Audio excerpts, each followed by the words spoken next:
దేవునికి స్తోత్రం. హల్లెలూయా. ఈరోజు లోకమంతా కూడా ప్రభువైన యేసు క్రీస్తు వారిని జయరాజుగా యెరూషలేములోకి ఆ దినాన ఆహ్వానించిన దాన్ని జ్ఞాపకం చేసుకొని మట్టలు తీసుకొని హోసన్న జయము హోసన్న జయము అంటూ లోకములో ఒక పండుగ చేసుకుంటున్నారు. ఎందుకయ్యా అంటే దేవుని యొక్క లేఖనాల్లో మనకి రాయబడ్డట్టుగా యేసు క్రీస్తు వారు జయరాజుగా ఈ లోకానికి వచ్చారు. ఆయన దేవుడుగా ఉన్నవాడు. దేవుని యొక్క స్వరూపాన్ని విడిచిపెట్టి సమస్తమైనటువంటి మహిమను విడిచిపెట్టి మానవుడుగా రిక్తుడుగా లోకానికి ఆయన దాసుడుగా వచ్చాడు. అయితే ఆయన ఎందుకు వచ్చాడయ్యా అంటే లోకాన్ని రక్షించడానికి వచ్చాడు. లోకాన్ని రక్షించాలని ఆయన వచ్చాడు. రక్షించేవాడు ఎవరు? రాజు అని చెప్పుకున్నాం. రాజుగా లోకానికి వచ్చాడు. కానీ ఆయన జీవితంలో జనులు ఆయన వెంబడిస్తుండగా నాయకులు ఆయన్ని వెంబడించలేకపోయారు.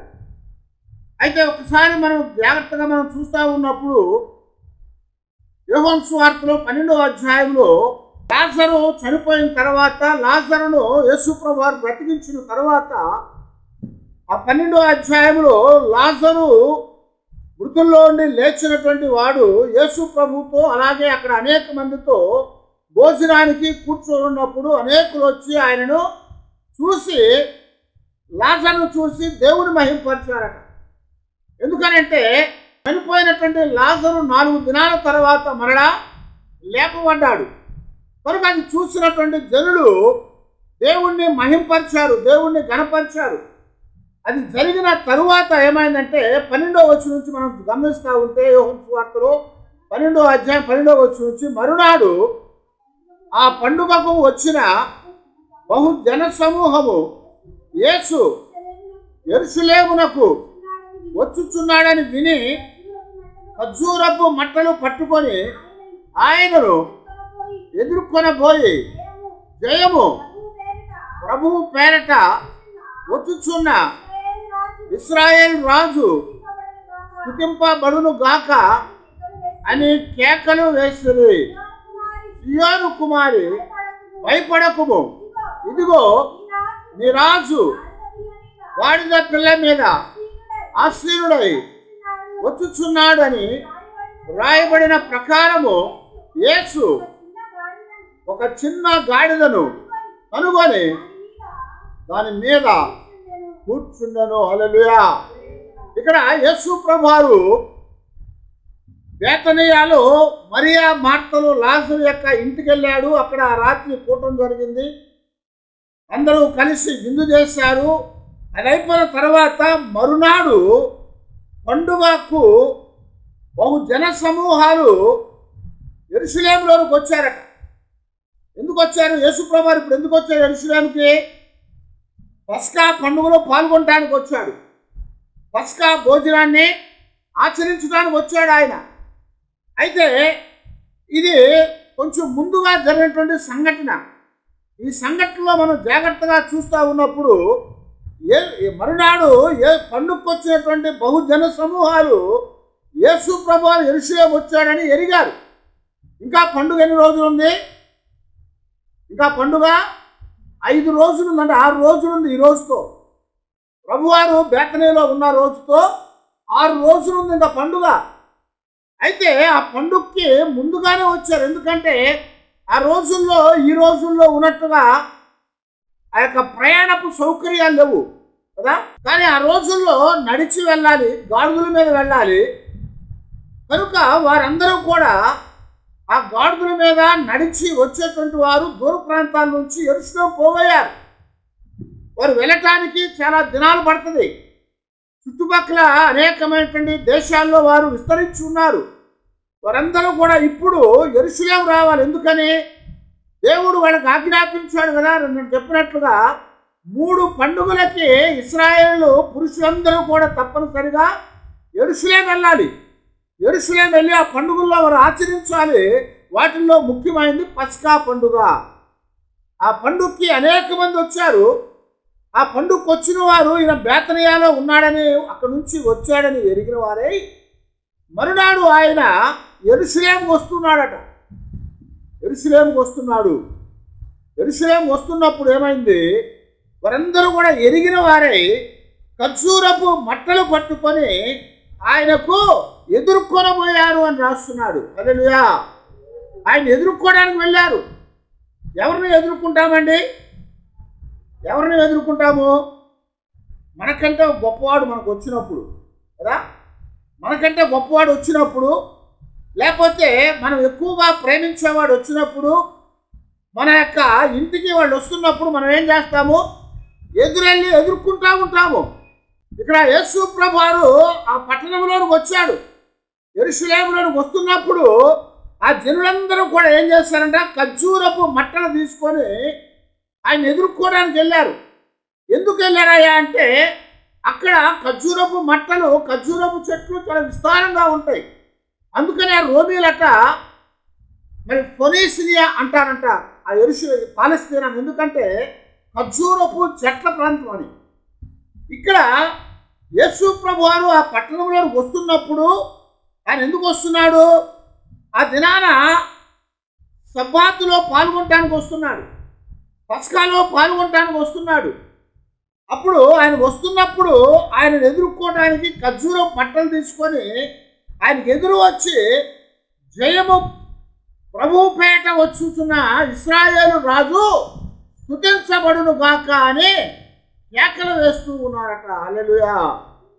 జయము ప్రభుపేట వచ్చుచున్న ఇశ్రాయేలు రాజు స్తుతింపబడును గాక అని కేకలు వేశారు. ఇది ఎందుకు కేకలు వేశారయ్యా అని మనం యెరూషలేములో యేసు ప్రభువారు ఉన్నటువంటి ఆ దినాల్లోకి వెళ్ళి ఒకసారి మనము ఆ చరిత్రను మనం చూసినట్లయితే అక్కడ ఉన్నటువంటి ఆ యొక్క హేరోదు, లేకపోతే అక్కడ ఉన్నటువంటి రాజు అగస్టు యొక్క పరిపాలనలో కీలుబొమ్మలాగే ఉన్నాడు. ఆయన ఏమి కూడా చేయనటువంటి వాడుగా ఉండిపోయాడు. అందువలన వారందరూ కూడా ఒక రాజు వచ్చి మమ్మల్ని విడిపించాలని చూస్తున్నాడు. కారణం ఏంటయ్యా అంటే ఆ దినాల్లో మరి ఇశ్రాయేలు వారు ఏం చేయబడ్డారయ్యా అంటే అణచివేయబడ్డటువంటి వారుగా ఉన్నారు అని చెప్తున్నారు అన్నమాట. ఆ అణచివేయబడ్డటువంటి ఇశ్రాయేలీలు వారికి విడుదల కొరకు చూస్తున్నారు, విమోచన కొరకు చూస్తూ ఉన్నారు. వారు చూస్తున్నటువంటి ఆ రాజు వచ్చి వారిని విడిపించాలని వారు ఎదురు చూస్తూ ఉన్నారన్నమాట. అయితే వారు ఇక్కడ ఆ పాటలు పాడుతూ చేసేటువంటి దాన్ని మనం గమనించినప్పుడు యాంటియోకస్ అనేటువంటి ఆ రాజు ఉన్నటువంటి దినాల్లో గొప్ప నాశనం జరిగింది. యెరూషలేము గొప్ప నాశనం జరిగినప్పుడు ఆ నాశనాన్ని చూసినటువంటి ప్రజలు భయపడిపోయారు. ఆ తర్వాత వారందరూ కూడా ఏం చేశారయ్యా అంటే ఒక రాజు కొరకు ఎదురు చూశారు. యాంటియోస్ ఎపాఫినెస్ అనేటువంటి రాజు వచ్చి, గ్రీకు రాజు, ఆ దేవాలయాన్ని పాడు చేశాడు. అక్కడ అనేకమైన అపవిత్రమైన కార్యాలు జరిగించాడు. ఆ యొక్క ఇశ్రాయేలు యొక్క కాళ్ళు చేతులు తెగ్గొట్టి ఆ యొక్క బలిపీఠం మీద పెట్టి దానిని అంటించి అపవిత్రం చేశారట. ఇలాగ అనేకమైనటువంటి కార్యాలు చేసినప్పుడు వారందరూ కూడా భయంతో మరి ఒక విమోచకుడు కొరకు ఎదురు చూస్తూ ఉన్నటువంటి పరిస్థితులు ఏర్పడ్డాయి. ఆ దినాల్లో మక్కబీలు అనేటువంటి వారు వచ్చారు. వారు ఇశ్రాయేలుకు సంబంధించినటువంటి ఒక గుంపు.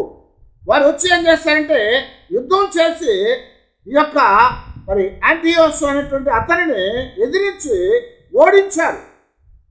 అతన్ని ఓడించినప్పుడు ఆ దినాన కూడా ఏం చేశారంట, బట్టలు తీసుకొని వారు కేకలు వేశారు.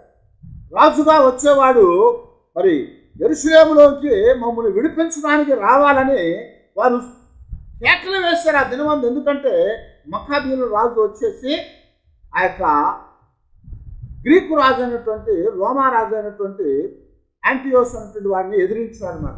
అప్పుడు ఆ యొక్క పట్టణములో గొప్ప సంతోషం కలిగింది. ఇశ్రాయేల్ ప్రజలు ఒక రాజు కొరకు ఎదురు చూస్తూ ఉన్నారు, ఒక విమోచకుడు కొరకు ఎదురు చూస్తూ ఉన్నారు. ఇప్పుడు ఏమైంది? యేసు ప్రభువారు ఆ యెరూషలేములో ప్రవేశిస్తున్నాడు. ప్రవేశిస్తున్నప్పుడు ఎలాగ వచ్చాడు? ఆయన ఒక గాడిద పిల్ల మీద ఎక్కి ఆ యెరూషలేములోకి వస్తూ ఉన్నాడు. ఈ వృత్తాంతం అంతా కూడా మనకి మత్తయిలో, మార్కులో, యోహానులో కొంచెం తేటగా రాయబడతా ఉంది. మీరు వెళ్ళండి, ఆ గాడిద పిల్లలను తీసుకురండి, అని ప్రభువు చెప్పిన సంఘటన, ఆఖరి భోజనం మనం చేయటానికి మనం సిద్ధపడటానికి వెళ్ళాలని ఆయన చెప్పినటువంటి సంఘటనలు ఇవన్నీ కూడా మత్తయి, మార్కు, లూకాల్లో తేటగా రాయబడ్డాయి. కానీ ఇక్కడ యోహాను సువార్తను మనం గమనించినప్పుడు యేసు ప్రభువారు యెరూషలేములోనికి వచ్చినప్పుడు ఆ జరిగినటువంటి జయోత్సాహంలో ఒక ఉద్దేశాన్ని మనకు జ్ఞాపకం చేస్తున్నాడు. అదేంటంటే ఆయన లోపలికి వచ్చినప్పుడు జనులందరూ కూడా ఆ ఖర్జూరపు మట్టలు తీసుకొని హోసన్న జయమని కేకలు వేస్తున్నారు. హోసన్న జయము. ఎందుకయ్యా అంటే ఆయన ప్రభువు పేట వస్తున్నాడు, ఆయన ఇశ్రాయేలు రాజుగా వస్తున్నాడు. ఎందుకు ఆయన రాజుగా వారు గుర్తించారని మనం చూసినట్లయితే యేసు ప్రభువారు అనేకులకి భోజనాన్ని పెట్టాడు కదా, అనేకులకి ఆయన ఆకలి తీర్చాడు, ఆయన అనేకుల్ని స్వస్థపరిచాడు. అనేకులకి స్వస్థతను ఇవ్వటం మాత్రమే కాదు, ఇంకా ఆయన అనేకమైన ఆశీర్వాదకరమైన కార్యాలు చేశాడు. అందుకని ఇశ్రాయేలు ఏమనుకున్నారంటే మనం చెప్పుకున్నట్లుగా ఒకరోజు ఆయన పట్టుకొని రాజుగా చేయాలనుకున్నారు. నువ్వు మాకు రాజుగా ఉంటే మాకు సంతోషం అని చెప్పారు. కానీ ఆ రోజున యేసు ప్రభువారు వారి దగ్గర నుంచి తప్పించుకొని వెళ్ళిపోయాడు. ఎందుకంటే ఆయన రాజుగా రావాల్సిన గడి అది కాదు. భోజనం పెట్టినప్పుడు అందరూ పొగుడుతారు, ఏమైనా సహాయం చేసినప్పుడు అందరూ పొగుడుతారు. కానీ అవసరమైనటువంటి కార్యం వచ్చినప్పుడు ఏం చేస్తారో మనం చూడాలి. ఇక్కడ మనం జాగ్రత్తగా చూస్తున్నప్పుడు ఆయన గాడిద పిల్లనెక్కి ఆయన వస్తూ ఉన్నాడు. అది చూసినటువంటి ఇశ్రాయేలీలు అనేక మంది యెరూషలేములోనికి పండుగకొచ్చిన వారందరూ కూడా కేకలు వేస్తూ మొదలుపెట్టారు. ఇక్కడ 13వ వచనంలో ఏమన్నాడు? హోసన్న జయమని కేకలు వేస్తున్నారు. హోసన్న జయము, ప్రభువు పేట వచ్చుచున్న ఇశ్రాయేల్ రాజు స్తుతింపబడును గాక అని కేకలు వేశారు. ఎందుకనయ్యా అంటే ఆ గాడిద పిల్ల మీద ఎక్కి వచ్చేవాడు ఎవరంటే రాజు అని అర్థం అన్నమాట. కారణం ఏంటంటే ఇక్కడ ఒక ప్రవచనము నెరవేర్పులోనికి వస్తూ ఉంది. జకరియా 9వ అధ్యాయం 9వ వచనంలో జకరియా ప్రవచించాడు. సుమారు 700 సంవత్సరాలకు పూర్వము యేసు ప్రభువారి కంటే ఆయన ప్రవచించాడు. ఏమని చెప్తున్నాడు?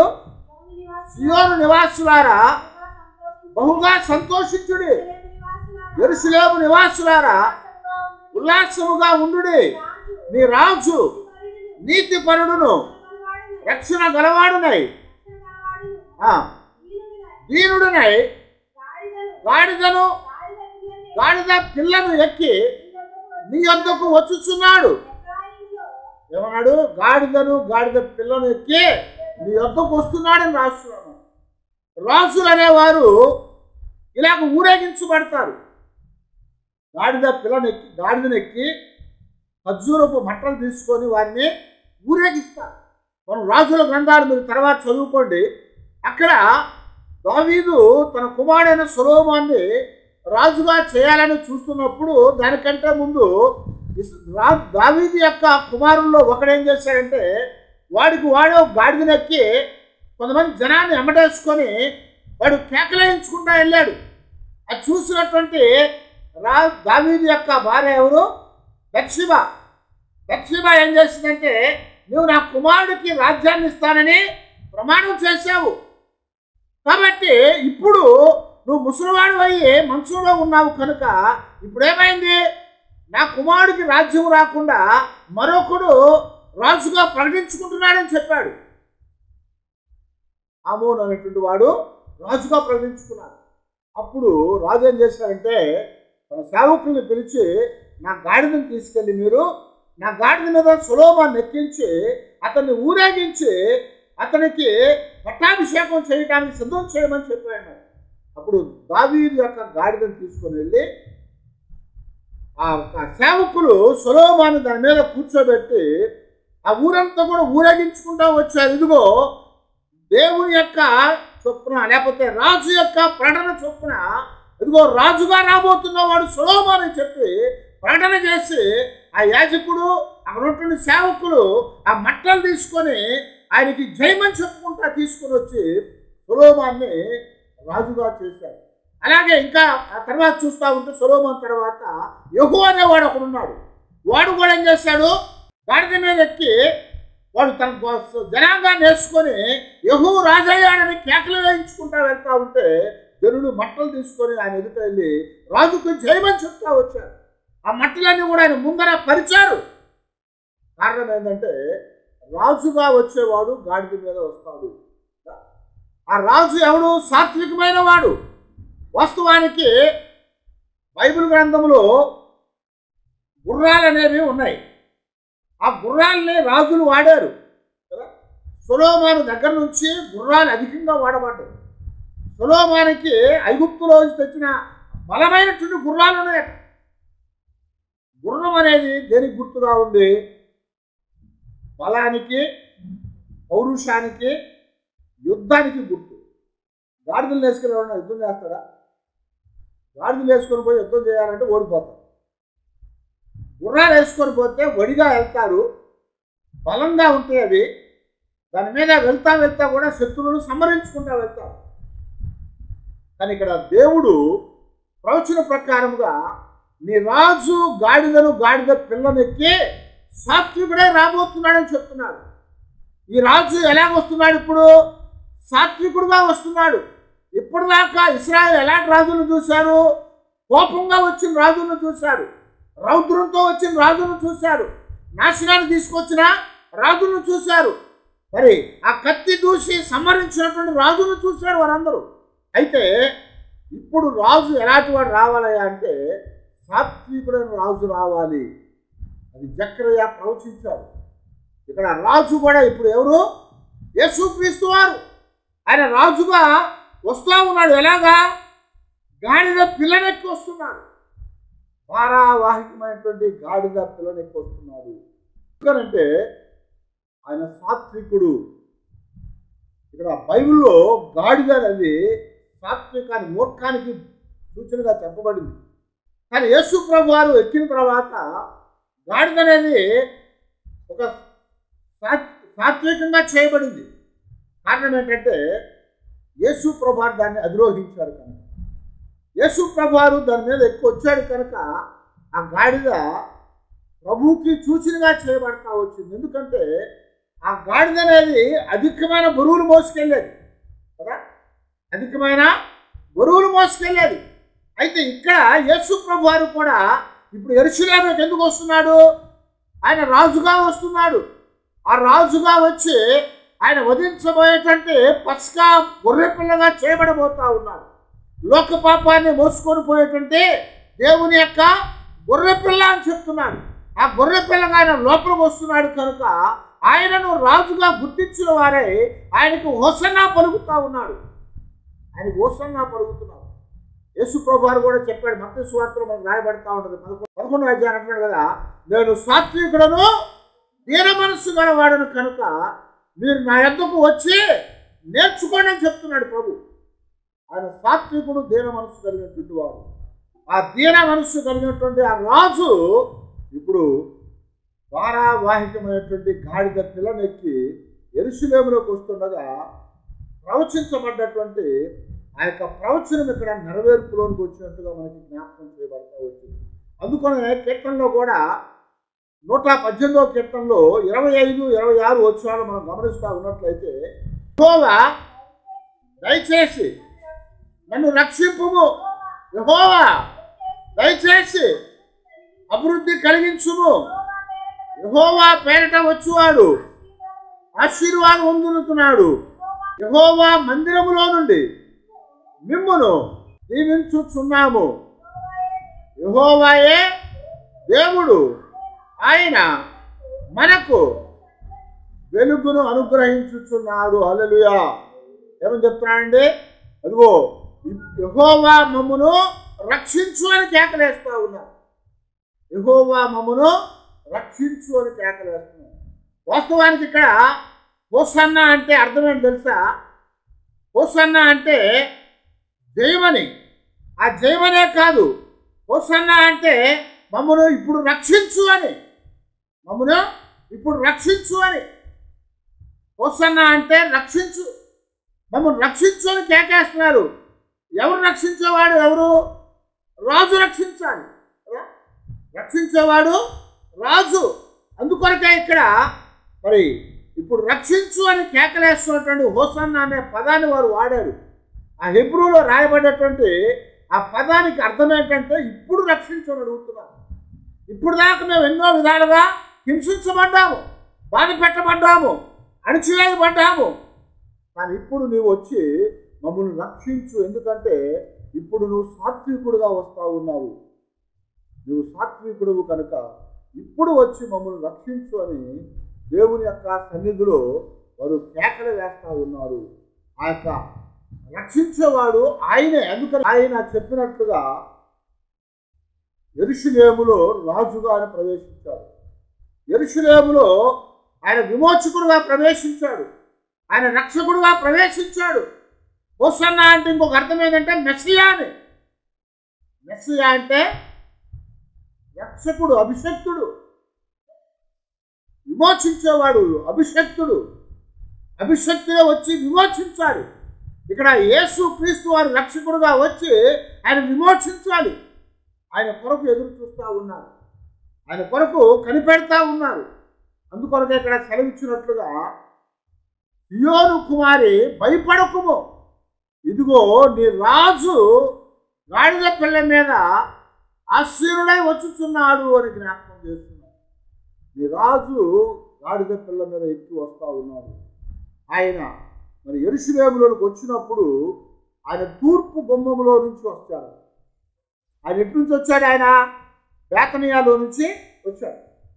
బేతనియా నుంచి వచ్చినప్పుడు బేతనియా అనేది యెరూషలేముకి తూర్పుగా ఉంది. యెరూషలేముకి తూర్పుగా ఉంది. ఆ యెరూషలేముకు తూర్పుగా ఉన్నప్పుడు యెరూషలేముకి 12 గుమ్మాలు ఉన్నాయి. ఆ 12 గుమ్మాల్లో తూర్పు గుమ్మం ఒకటి ఉన్నది. ఆ తూర్పు గుమ్మాన్నే బంగారు గుమ్మం అంటారు. ఆ తూర్పు గుమ్మాన్నే బంగారు గుమ్మం అంటారు. ఆ తూర్పు గుమ్మాన్నే గోల్డెన్ గేట్ అని పిలుస్తారు. దాన్నే మహిమ గుమ్మం అని చెప్తూ ఉంటారు. రాజు అనేవాడు ఆ గుమ్మములో నుంచే రావాలి, ఆ గుమ్మంలో నుంచే రావాలి. ఎందుకంటే రాజుకు ఒక ప్రత్యేకమైన మార్గం ఉంటుంది, రాజమార్గం అంటారు దాన్ని. మనకు కూడా రోడ్ల మీదకి వెళ్ళినప్పుడు 5 లైన్లు 6 లైన్లు వచ్చినాయి. ఇప్పుడు 5 లైన్లు వచ్చినప్పుడు ఇటుపక్క 2 లైన్లు అటుపక్క 2 లైన్లోనే మనుషులు వెళ్ళాలి. ఆ చివరి లైన్లో మనుషులు వాహనాలు వేసుకెళ్తానికి అనుకూలత ఉంటుంది. ఆ 2వ లైన్లో కార్లు అవి వెళ్తూ ఉంటాయి, బస్సులో వెళ్తూ ఉంటాయి, కార్లు వెళ్తాయి. అలాగే ఇటుపక్క 2 లైన్లు కూడా అలాగే వెళ్తాయి. మధ్యలో ఒక లైన్ ఉంటుంది. ఆ లైన్లో అందరూ వెళ్తానికి వీలు లేదు, ప్రభుత్వ సంబంధమైనవి మాత్రమే అందులో వెళ్తాయి. అవి కూడా కొన్నిసార్లు ఆపివేయబడతాయి. ఎప్పుడు ఎవరైనా ముఖ్యమైన వారు వచ్చినప్పుడు ఆ లైన్లో ఇంక ఎవరు కూడా వెళ్తానికి వీలు లేదు. అలాగున ఇక్కడ యెరూషలేములోనికి వచ్చేటప్పుడు దేవాలయంలోనికి వెళ్ళాలంటే తూర్పు గుమ్మంలో నుంచి వెళ్తారు. ఆ తూర్పు గుమ్మంలో చెల్లిన వాడు ఆ చుట్టూ తిరగకుండా నేరుగా యెరూషలేము దేవాలయంలోకి వెళ్ళిపోతాడు. ఇప్పుడు యేసు క్రీస్తు వారు కూడా తూర్పులో నుంచి వస్తున్నాడు. తూర్పు ఇప్పుడు ఎక్కడి నుంచి వచ్చాడు? బేతనియా నుంచి వచ్చాడు. బేతనియా అనేది యెరూషలేము గుమ్మానికి, యెరూషలేముకి తూర్పుగా ఉంది. తూర్పున గుమ్మం ఉంది, అది బంగారు గుమ్మము, అది మహిమగల గుమ్మము. అందులో నుంచి నేరుగా దేవాలయంలోకి దారి ఉంది. అందులో నుంచి నేరుగా దేవాలయంకి వెళ్ళిపోతారు. కారణం ఏంటంటే అది రాజులు మాత్రమే వచ్చే గుమ్మం. అది మనం ఇక్కడ గమనిస్తూ ఉంటే యెహెజ్కేలు గ్రంథంలో 44వ అధ్యాయంలో 2-4 వచ్చారు. జాగ్రత్తగా చూడండి. అక్కడ అంతటా ఇశ్రాయేలుల దేవుడైన యెహోవా ఈ గుమ్మము ద్వారా ప్రవేశించెను గనుక ఏ మానవుడును దాని ద్వారా ప్రవేశింపకుండునట్లు ఎన్నడూను తీయబడకుండా అది మూయబడి ఉండును అని చెప్తాడు. ఏమన్నాడు? అధిపత్యగు వాడు తన ఆధిపత్యమును బట్టి యెహోవా సన్నిధిని ఆహారం భుజించినప్పుడు అతడు అచ్చట కూర్చుండును. అతడైతే మంటపము మార్గముగా ప్రవేశించి మంటపము మార్గముగా బయటికి పోవలను. హల్లెలూయా. ఏమని చెప్తున్నా అండి? ఇప్పుడు అభిషేకించబడినవాడు, రాజుగా వచ్చేవాడు ఈ గుమ్మములో నుంచే రావాలట, ఈ గుమ్మములో నుంచే వెళ్ళాలి. గమనించారా? యెహోవా ఈ గుమ్మములో ప్రవేశించున్నాడు కనుక మనుషులెవరు కూడా గుమ్మములో వెళ్ళకూడదు. ఎవరు కూడా ఆ గుమ్మంలో వెళ్తానికి వీలు లేదు. అది ఎప్పుడు కూడా మూసేసి ఉంటుంది. ఆ గుమ్మములో మరి యేసు ప్రభువారు ప్రవేశించారని చెప్తున్నాడు. ఇప్పుడు ఆ గుమ్మం మూసేయబడి ఉంది. ఆ గుమ్మములో నుంచే రావాలి ఆయన. ఎందుకని? నేను తండ్రి ఏకమై ఉన్న ఒకటే అని చెప్పాడు. తండ్రి అయిన దేవుడే ఇక్కడ కుమారుడుగా అవతరించాడు కనుక ఆయన ఈ గుమ్మములో ప్రవేశించేవాడుగా ఆ తూర్పులో నుంచి, బేతనియాలో నుంచి గాడిదనెక్కి ఆ యొక్క సాత్వికాన్ని కలిగినటువంటి వాడుగా రాజుగా ఆ యెరూషలేములో ప్రవేశించి దేవాలయంలోకి వెళ్తుండగా వారందరూ కూడా కేకలు వేస్తూ ఉన్నారు. ఏమనంటే, దావీదు పేరట, దేవుని పేరట వచ్చేవాడు స్తుతింపబడును గాక అని కేకలు వేశారు. దావీదు కుమారునికి జయమని కేకలు వేశారు. హోసన్నా అని కేకలు వేశారు. అలాగ కేకలు వేసి వారందరూ కూడా ఆ ప్రభు ఎదుట ఆ ఖర్జూరపు మట్టలను పరిచారు. వారి వస్త్రాలు తీసి ఆయన ముందర పరిచారు. ఎందుకంటే రాజుకి అలాగా చేస్తారు. యెహోవా అనేవాడు రాజుగా మరి తను ప్రకటించుకున్నప్పుడు ఆ ఖర్జూరపు మట్టలు పరిచారు. వారి పై వస్త్రాలు, ఇశ్రాయేలుకి పై వస్త్రం ఉంటుంది. మన పల్లెటూరులో ఎలాగైతే పై పంచి అంటారు కదా, బట్టలు వేసుకున్న తర్వాత ఒక పెద్ద టవల్ ఉంటుంది, లేకపోతే ఒక పంచి లాంటిది ఉంటుంది, అది మీద వేసుకుంటారు, అది పై వస్త్రం. అలాంటివి తీసి ఆయన ముందర పరిచారట. ఆయన ముందర పరిచినప్పుడు ఆ యొక్క మట్టల మీదుగా, ఆ వస్త్రాల మీదుగానే నడుచుకుంటా వెళ్ళాడు. అంటే గాడిద పిల్ల నడుచుకుంటూ వెళ్ళింది. ఎందుకంటే పచ్చని ఆ కొమ్మలు అభివృద్ధిని చూపించేవిగా ఉన్నాయి, మంచి పరిపాలన చూపించేవిగా ఉన్నాయి. పై వస్త్రాలు అనేది గౌరవానికి సూచనగా ఉంది. యేసు ప్రభువారు ఆ యొక్క పస్కా బలిని అర్పించినప్పుడు, అంటే ఆ భోజనాన్ని భుజించినప్పుడు ఆయన ఏం చేశాడు? ఆ పై వస్త్రాన్ని తీసి నడుముకు కట్టుకున్నాడు. నడుముకి కట్టుకొని ఆ శిష్యుల పాదాలని కడిగాడు. ఎందుకు పై వస్త్రాన్ని తీసి నడుము కట్టుకున్నాడు? అది గౌరవము. పై వస్త్రం అనేది గౌరవం. ఆ గౌరవంగా ఉన్నటువంటి దాన్ని తీసి ఇప్పుడు ఏం చేశాడంట? నడుము కట్టుకొని దాసుడుగా చేయబడ్డాడు. అందుకని పూర్వకాలం కూడా ఒక గొప్పోడు వస్తున్నప్పుడు, ఆసానం వస్తున్నప్పుడు ఆ దారం బట్టి పనిచేసేవాళ్ళు కానీ, కూర్చున్నవాళ్ళు కానీ, లేకపోతే ఏమైనా చేయని వాళ్ళు గమగమా పైన టవల్ తీసి చేత్తో పట్టుకునేవాడు, లేకపోతే నడుము పట్టుకునేవాడు. వాళ్ళందరూ కూడా నిలబడేవాళ్ళు. ఎందుకంటే ఆ వచ్చే వ్యక్తి గౌరవంతో కూడినవాడు, ఆ వచ్చే వ్యక్తి గొప్పవాడు, ఆ వచ్చే వ్యక్తిని గౌరవించాలి. అందుకొరకు యేసు ప్రభువు వస్తున్నప్పుడు ఆ ఖర్జూరపు మట్టలు పరిచారు. నీవు మాకు మంచి సురక్షితమైనటువంటి పరిపాలన ఇచ్చేవాడివి, నువ్వు మా గౌరవాన్ని పొందదగిన వాడివి. అందుకనే ప్రణగ్రంథంలో రాయబడతా ఉంటుంది, ఇదిగో నీవు అర్హుడవు అని చెప్పి ఖర్జూరపు మట్టలు తీసుకొని వారి పై వస్త్రాలు పరిచారట. ఎందుకంటే నువ్వు స్తుతింప తగిన వాడవి, నువ్వు అర్హుడవు అని చెప్తా ఉంటావు.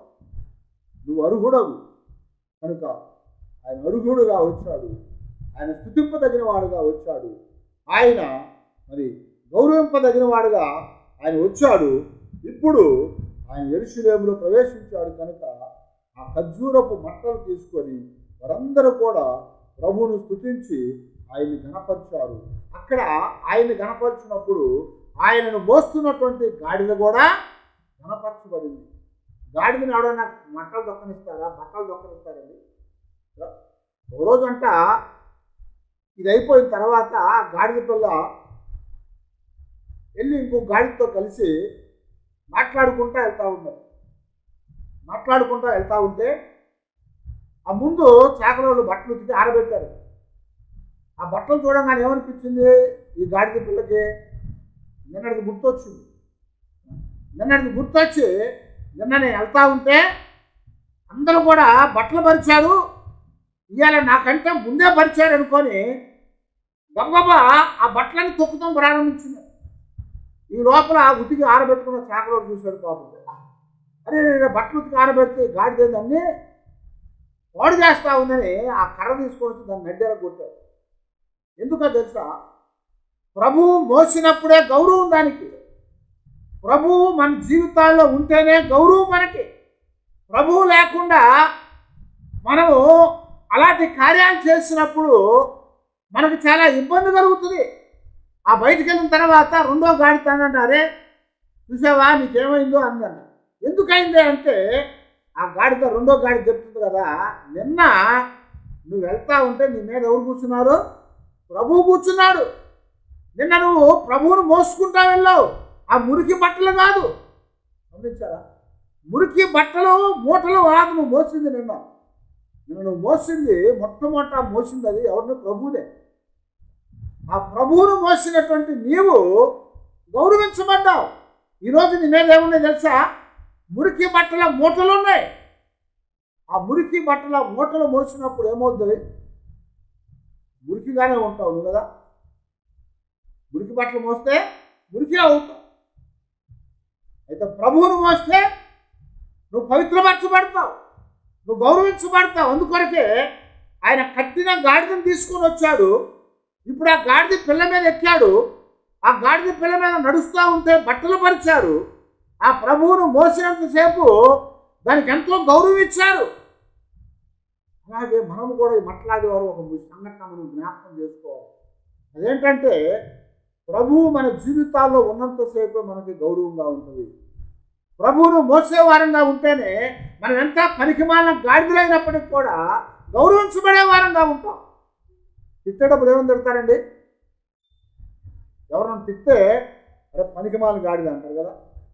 పనికిమాలిన గాడిద అంటారు. గాడిదంటే పనికిరాంది అంటారు. కానీ గాడిద చాలా విలువైంది. గమనించారా? ఈరోజు ఆ గాడిద పాలు లీటరు 3,000కి వెళ్ళిపోయింది. ఒక లీటరు గాడిద పాలు 3,000 రూపాయలు.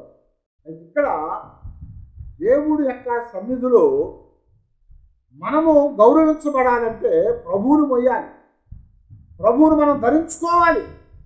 ప్రభువును కలిగిన వారంగా ఉంటే మనము ఆయన్ని మోసినంతసేపు గౌరవంతోనే ఉంటాము. కాబట్టి ఆయన మోస్తున్న గాడిద గౌరవించబడింది. యెరూషలేముకు ఆయన మోసుకుంటూ వెళ్ళినప్పుడు అందరూ కూడా దాన్ని గౌరవించారు, ప్రభువును గౌరవించారు. ఆయన రాజుగా వచ్చాడని, ఆయన మరి వారి బ్రతుకులకి కావలసినటువంటి విమోచన ఇస్తాడని ఆయన్ని గుర్తించారు. అయితే అక్కడ ఉన్నటువంటి ఆ పెద్దలు దాన్ని గుర్తించలేకపోయారు. యాజకులు గుర్తించలేకపోయారు. ఆ యొక్క శాస్త్రులు పరిశీలన ఆయన గుర్తించలేదు. కానీ జనసమూహాలు గుర్తించారు. జనసమూహాలు గుర్తించి ఈయన ఎవరో అనుకున్నారు. ప్రభువు పేట వచ్చుతున్న ఈయన ఎవరు అని అడిగారు. ఎవరయ్యా అంటే చుట్టుపక్కల నుంచి వచ్చిన వాళ్ళు అంటారు, ఆయన దావీదు కుమారుడు, ఆయన రాజులకు రాజు, ప్రభువులకు ప్రభువు, ఆయన రక్షకుడు, విమోచకుడు అని చెప్తున్నారు. ఆ విమోచన చేయటానికి ఆయన వచ్చాడు. అందుకొరకే ఆయన పుట్టినప్పుడు దూతలు ఏమని చెప్పారు? ఆయన తన ప్రజలను వారి పాపముల్లో నుంచి విడిపించును గనక ఆయనకు యేసు అను పేరు పెట్టండి అని చెప్పారు. యేసు అనే ఆయన అభిషక్తుడుగా, మెస్సయాగా, క్రీస్తుగా గాడిద పిల్లనెక్కి ఆ యెరూషలేములోనికి రాజుగా ఆయన వచ్చాడు. ఇప్పుడు తూర్పు గుమ్మంలో నుంచి ప్రవేశించి ఆ యెరూషలేము దేవాలయంలోనికి వెళ్ళాడు. అక్కడికి వెళ్ళి నాకేం చేశాడు తెలుసా? ఆ దేవుని ఇంటిని శుభ్రం చేశాడు. నా ఇల్లు దొంగల గుహగా మీరు మార్చారని చెప్పాడు. నా ఇంటిని వ్యాపారం స్థలంగా చేశారని చెప్పాడు. వచ్చి ఏం చేశాడు? ఆ తాళ్ళు తీసుకొని కొడాలుగా పేది అక్కడ రోకలు మార్చేవారిని, పశువులు అమ్మేవారిని, ఆ పక్షులు అమ్మేవారిని, అనేకమైనటువంటి వ్యాపారం చేసేవారందరినీ కూడా ఆయన అక్కడి నుంచి తోలివేశాడు. ఎందుకంటే అక్కడ దొంగల గుహగా చేయబడింది. యెరూషలేములో ఉన్నటువంటి దేవాలయము దొంగల గుహగా చేయబడింది. అందుకనే తండ్రి అయిన కుమారుడైన యేసు ప్రభువారు లోకానికి వచ్చి రాజుగా అందులోనికి వచ్చి ఆ దేవుని ఇంటిని శుభ్రం చేశాడు. దాన్ని శుభ్రం చేసి అక్కడ ఉన్న వాళ్ళందరూ కూడా చెల్లాచెదురుగా కొట్టివేశారు. దాన్ని శుభ్రం చేసి ఇది నా ఇల్లు అని చెప్తున్నాడు. అందుకని కీర్తన రాస్తూ అంటాడు, నీ ఇంటిని గూర్చిన ఆశ ఆసక్తి నన్ను భక్షించేస్తావు. నీ ఇంటిని కూర్చున్న ఆసక్తి నన్ను భక్షించి వేస్తాను. అంటే ఏంటి? తినేస్తుందట. నేను ఎప్పుడు లోపలికి వెళ్ళాలి, ఎప్పుడు నా ఇంటిని నేను శుభ్రం చేయాలి. అది దొంగలకు ఊహా చేయబడింది, అది వ్యాపారపు ఇల్లుగా చేయబడింది, అది నాశనానికి అది ఒక ఇల్లుగా చేయబడింది. అక్కడ నేను వెళ్ళి దానిని శుభ్రం చేయాలని నేను వెళ్ళినప్పుడు ఆయన వస్తూ ఉండగా అందరూ కూడా, ప్రజలందరూ కూడా ఆయన రాజుగా గుర్తించారు, ఆయన ప్రభువుగా గుర్తించారు. వారందరూ కూడా ఏం చేశారంట, హోసన్నా జయము దావీదు పేరట వచ్చువానికి, దేవుని పేరట వచ్చువానికి జయము కలుగును కాక అని వారు కేకలు వేసి ప్రభువును స్తుతించినట్లుగా మనకైతే రాయబడతా ఉంది.